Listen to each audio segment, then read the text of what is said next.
បាទសូមគ្រប់នឹងជម្រាបសួរទៅដល់ពុកម៉ែបងប្អូនដែលនិយមតាមដានទស្សនានៅ Channel Don Bosco ជាទីមេត្រីសូមចុចប៊ូតុង Subscribe និងចុចសញ្ញាកណ្ដឹងដើម្បីទទួលបាននៅ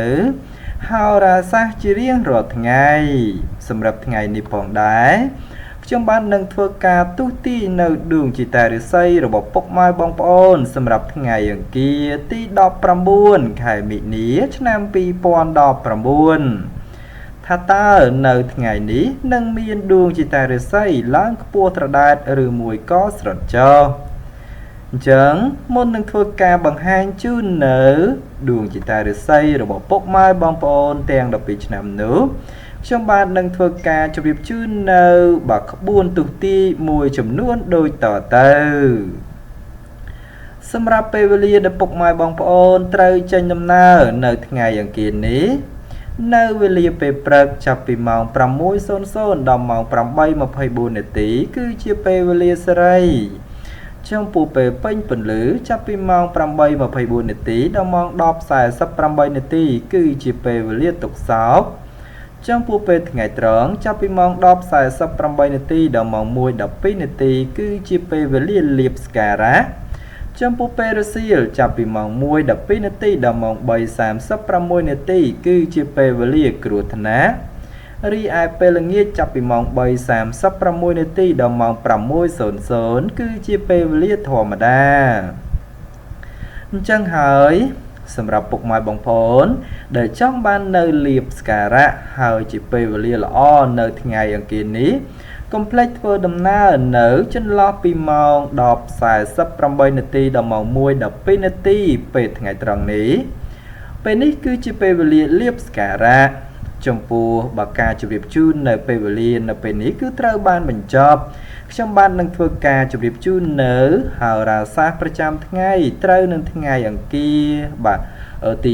19ខែមិនិនាឆ្នាំ2019ដូចតទៅសម្រាប់បើឆ្នាំជាដំបូងគេនេះគឺត្រូវជាមួយនឹងឆ្នាំជូតពងទេវតាប្រុសធាតុទឹករាសីសម្រាប់ថ្ងៃនេះឃើញថាស្រត់ចុះនៅថ្ងៃនេះបើទោះបីធ្វើអ្វីក៏ដោយ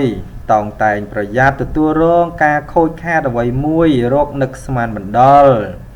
ក្រៅពីនេះដែរបើមានទំនាក់ទំនងការងារបាទឬធ្វើអ្វីមួយងាយភ្លៀងផ្លាត់ណាស់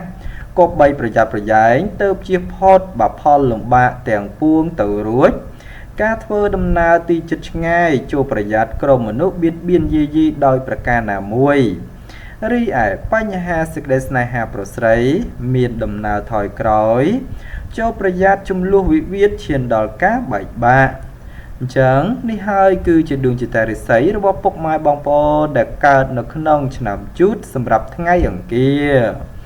ខ្ញុំបាននឹងធ្វើការជម្រាបជូននៅឆ្នាំជាបន្តទៅទៀតគឺត្រូវជាមួយនឹងឆ្នាំឆ្លូវរិស័យសម្រាប់ថ្ងៃអង្គារទី19ខែមិនិនាឆ្នាំ2019ពុកម៉ែបងប្អូនដែលកើតឆ្នាំឆ្លូវពងមនុស្សប្រុសធាតុដីរិស័យសម្រាប់ថ្ងៃនេះឃើញថាល្អជាមធ្យមនៅថ្ងៃនេះទោះប្រកបការងារអ្វីលោកអ្នកងាយឆាប់មានការប៉ះទង្គិចជាមួយនឹងមនុស្សនៅក្បែរខ្លួនណាក៏បីមានការប្រយ័ត្នប្រយែងបន្តិចទៅពុំមានបញ្ហាចម្រុងចម្រាសណាមួយនាំត្រូវជាក្បាលការរស់នៅក្នុងរង្វង់ក្រុមគ្រួសារលោកអ្នក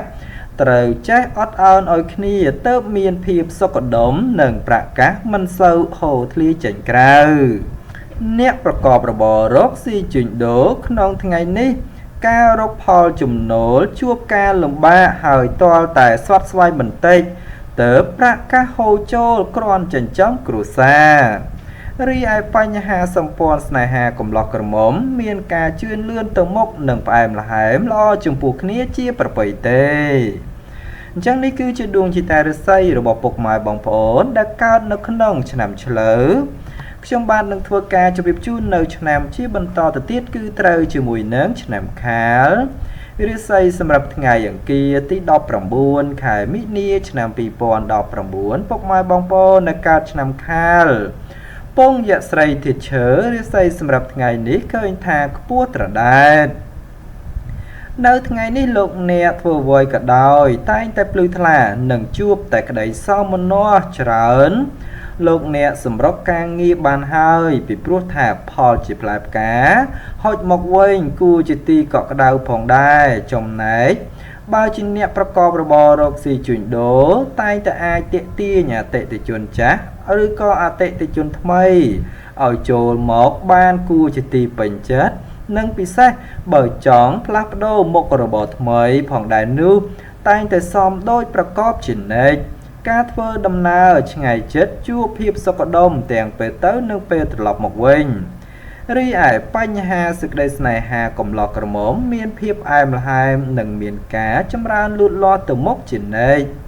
អញ្ចឹងនេះគឺជាដួងចិត្តរាសីរបស់ពុកម៉ែបងប្អូនដែលកើតនៅក្នុងឆ្នាំខាលខ្ញុំបាននឹងធ្វើការជម្រាបជូននៅឆ្នាំជាបន្តទៅទៀតគឺត្រូវជាមួយនឹងពុកម៉ែបងប្អូនដែលកើតនៅក្នុងឆ្នាំថោះរាសីសម្រាប់ថ្ងៃអង្គារទី19ខែមិនិនាឆ្នាំ2019ពុកម៉ែបងប្អូនដែលកើតឆ្នាំថោះ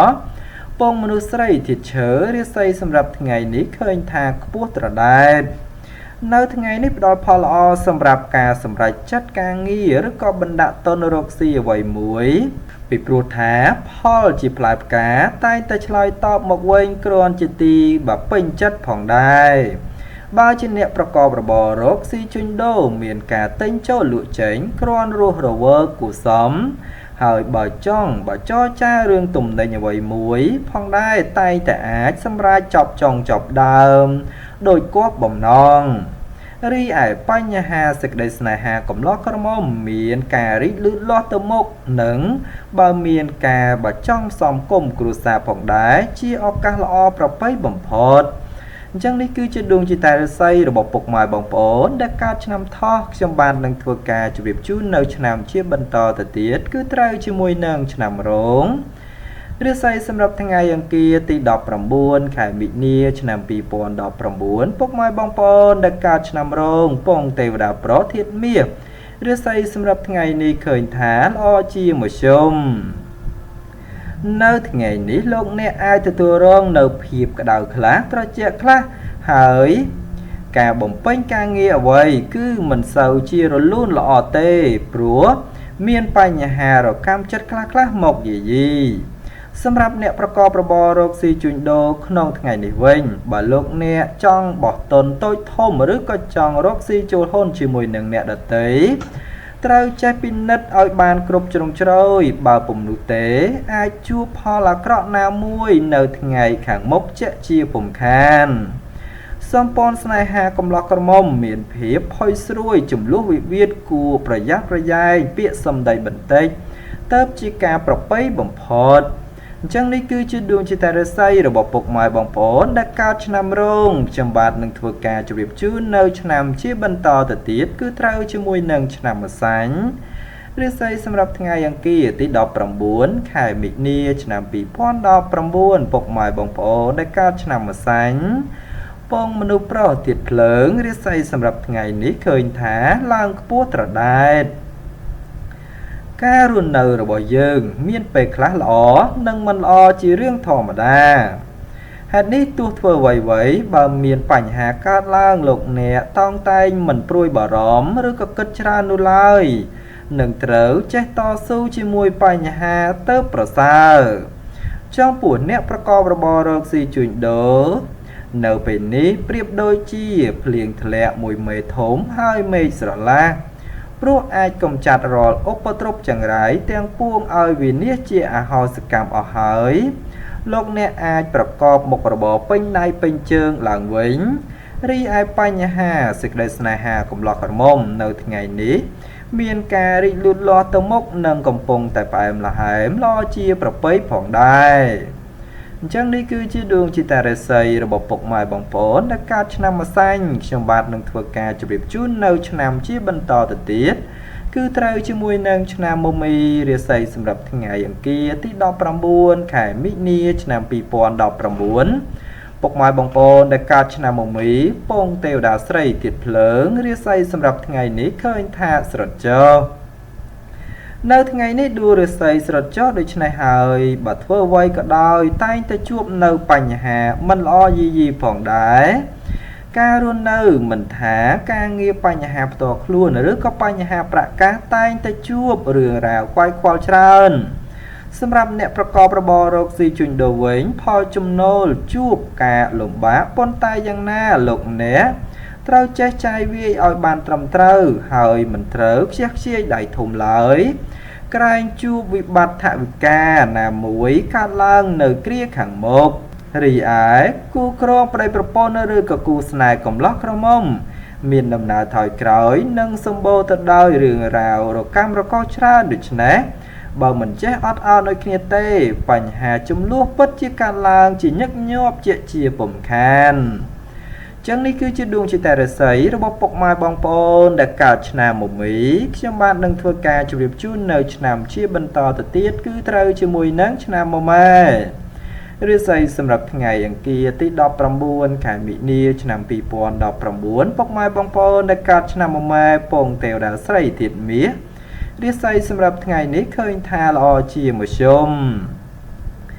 នៅថ្ងៃនេះទាំងស្រីទាំងបុរសបើចង់ធ្វើអ្វីមួយក៏ដោយតែងតែជួបលើកំណត់ផ្លូវតានតឹងដោយមានភាពពិបាករលទៅមុខព្រោះជួបតែភាពប្រទាំងប្រទើហើយក្រុមមនុស្សនៅជុំវិញខ្លួនចាំតែឈ្នានីសនឹងមើលបំណាំបង្ករឿងការរស់នៅលោកអ្នកមានបញ្ហាច្រើនលើបញ្ហាប្រកាស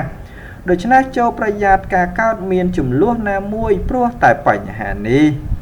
អ្នកប្រកបរបររកស៊ីជួញដូរជួបផលលំបាកក្នុងការរកផលចំណូលណាស់ហើយការជួញទីចិត្តឆ្ងាយទៀតសោតជួបតែភាពរកាំរកូសមិនស្ទើរផងដែរ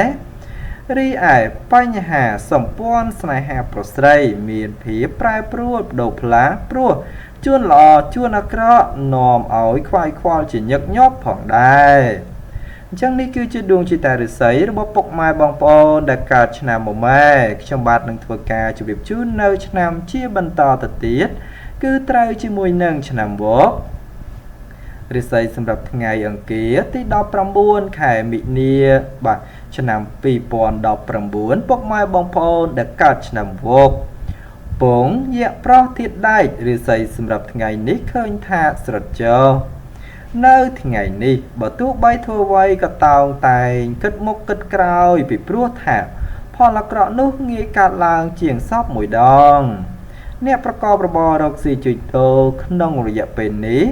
មុននឹងចង់ចោះតនអ្វីមួយត្រូវគិតគូរឲ្យបានច្បាស់លាស់សិនមុននឹងអនុវត្តជាក្រោយ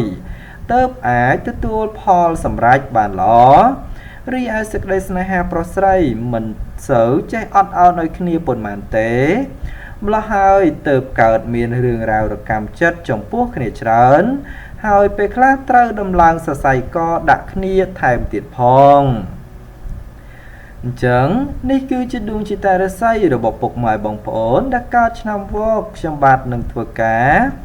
ជម្រាបជូននៅឆ្នាំជាបន្តទៅទៀតគឺត្រូវជាមួយនឹងពុកម៉ែបងប្អូនដែលកើតនៅក្នុងឆ្នាំរការាសីសម្រាប់ថ្ងៃអង្គារទី19ខែមិនិនាឆ្នាំ2019ពុកម៉ែបងប្អូនដែលកើតឆ្នាំរកាពងយៈប្រោះធាតដែករាសីសម្រាប់ថ្ងៃនេះឃើញថាខ្ពស់ត្រដែតនៅថ្ងៃនេះលោកអ្នកមានអារម្មណ៍ភ្លឺថ្លាហើយពិសេសអាចមានដំណឹងល្អថែមទៀតផងក្រៅពីនេះបើមានការប្រកបការងារតែងតែត្រូវចវាយនាយឬក៏អ្នកគ្រប់គ្រងពេញចិត្តដែលផ្ដល់ផលប្រយោជន៍អ្វីមួយឲ្យសប្បាយចិត្តផងដែរចំពោះអ្នកប្រកបរបររកស៊ីជួញដូរមានការចម្រើនលូតលាស់និងបើចង់រើទីកន្លែងលក់ដូរឬផ្លាស់ប្ដូរកន្លែងលក់ដូរអ្វីមួយតែងតែផ្ដល់ផលល្អផងដែរបញ្ហាសេចក្តីស្នេហាប្រុសស្រីមានការស្រស់ស្រាយនិងផ្អែមល្ហែមជាប្រពៃទេចឹងនេះគឺជាដួងចិត្តរាសីរបស់ពុកម៉ែបងប្អូនដែលកើតឆ្នាំរកាខ្ញុំបាទនឹងធ្វើការជម្រាបជូននៅឆ្នាំជាបន្តទៅទៀតគឺត្រូវជាមួយនឹងឆ្នាំចរាសីសម្រាប់ថ្ងៃបើអង្គារទី19ខែមិនិនាឆ្នាំ2019ពុកម៉ែបងប្អូនដែលកើតឆ្នាំចពងយៈស្រីធាតុដីរាសីសម្រាប់ថ្ងៃនេះឃើញថាខ្ពស់ត្រដែត នៅថ្ងៃនេះបើលោកអ្នកមានការចាត់ចែងកិច្ចការងារចាស់ឬក៏កិច្ចការងារដែលនៅសេសសល់ពីមុនមកតែងតែផ្ដល់ផលល្អនៅពេលក្រោយវិញជានិច្ចចំពោះអ្នកប្រកបរបររកស៊ីជួញដូរវិញមានការចម្រើនលូតលាស់ទៅមុខដូច្នេះជាឱកាសល្អក្នុងការផ្លាស់ប្ដូរមុខរបរឬបើកធ្វើជំនួញតូចធំល្អបំផុតការធ្វើដំណើរទីជិតឆ្ងាយជួបសេចក្តីសុខសេងសានដោយសពមួយដងរីឯបញ្ហាសម្ព័ន្ធស្នេហាប្រុសស្រីមានភាពយកចិត្តទុកដាក់និងផ្អែមល្ហែមល្អចំពោះគ្នាជាប្រពៃទេអញ្ចឹងនេះគឺជាដួងជាតែឫស្សីរបស់ពុកម៉ែបងប្អូនដែលកើតឆ្នាំចកខ្ញុំបាទនឹងធ្វើការជម្រាបជូននៅឆ្នាំជាបន្តទៅទៀតគឺត្រូវជាមួយនឹងពុកម៉ែបងប្អូនដែលកើតនៅក្នុងឆ្នាំកុរឫស្សីសម្រាប់ថ្ងៃអង្គារទី19ខែមិនិនាឆ្នាំ2019ពុកម៉ែបងប្អូនដែលកើតនៅក្នុងឆ្នាំកុរពងមនុស្សស្រីធាតុទឹកឫស្សីសម្រាប់ថ្ងៃនេះឃើញថាខ្ពស់ត្រដែតនៅថ្ងៃនេះបើលោកអ្នកមានការចាត់ចែងកិច្ចការងារចាស់ឬក៏កិច្ចការងារដែលនៅសេសសល់ពីមុនមកតែងតែផ្ដល់ផលល្អនៅពេលក្រោយវិញជានិច្ចចំពោះអ្នកប្រកបរបររកស៊ីជួញដូរវិញមានការចម្រើនលូតលាស់ទៅមុខដូច្នេះជាឱកាសល្អក្នុងការផ្លាស់ប្ដូរមុខរបរឬបើកធ្វើជំនួញតូចធំល្អបំផុតការធ្វើដំណើរទីជិតឆ្ងាយជួបសេចក្តីសុខសេងសានដោយសពមួយដងរីឯបញ្ហាសម្ព័ន្ធស្នេហាប្រុសស្រីមានភាពយកចិត្តទុកដាក់និងផ្អែមល្ហែមល្អចំពោះគ្នាជាប្រពៃទេអញ្ចឹងនេះគឺជាដួងជាតារាស័យរបស់ពុកម៉ែបងប្អូនដែលកើតឆ្នាំកុរចំពោះការជម្រាបជូននៅហោរាសាស្ត្រប្រចាំថ្ងៃត្រូវនឹងថ្ងៃអង្គារទី19ខែមិនិនាឆ្នាំ2019នៅពេលនេះគឺត្រូវបានបញ្ចប់សូមពុកម៉ែបងប្អូនដែលគាំទ្ររូបខ្ញុំបាទសូមជួយចុចប៊ូតុង Subscribe និងជួយចុចប៊ូតុង Like និង Share ដើម្បីទទួលបាននៅហោរាសាស្ត្រប្រចាំថ្ងៃជារៀងរាល់ថ្ងៃព័ត៌មានទាក់ទងជាមួយនឹងសុខភាពនិងសម្រស់ក្បួនទស្សទីដែលខ្ញុំបាទនឹងធ្វើការស្វែងរកយកមកចែកជូនដល់ពុកម៉ែបងប្អូនបានទស្សនាផងដែរពីខ្ញុំបាទដុនបូស្កូសូមអរគុណនិងសូមជម្រាបយើងនឹងវិលមកជួបគ្នានៅបាទអត្ថបទថ្មីក្រោយៗទៀតបាទសូមអរគុណ